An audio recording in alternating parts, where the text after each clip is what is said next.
Case में ये ना बैठे। आज तक वो फैसला रिविजिट नहीं हुआ। चीफ जस्टिस साहब के भी उतने ही इख्तियारात होते हैं जितने एक जज के।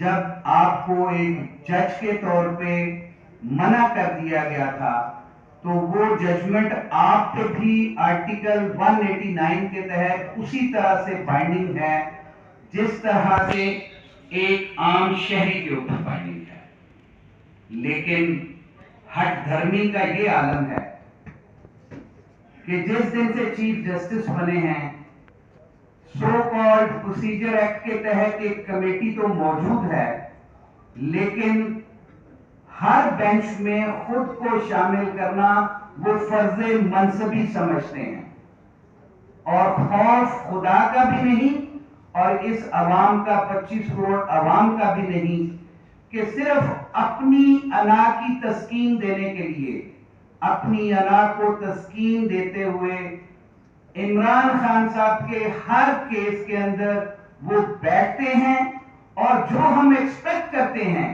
कि ये फैसला यूं होगा।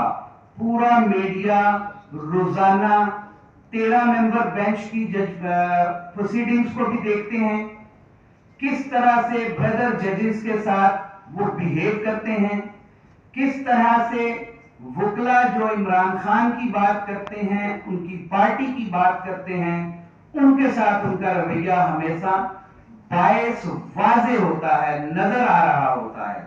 लेकिन बड़ी ढिठाई के साथ वो उस बेंच में बराजमान रहते हुए गैर कानूनी, गैर आईनी फैसले करते हैं। अभी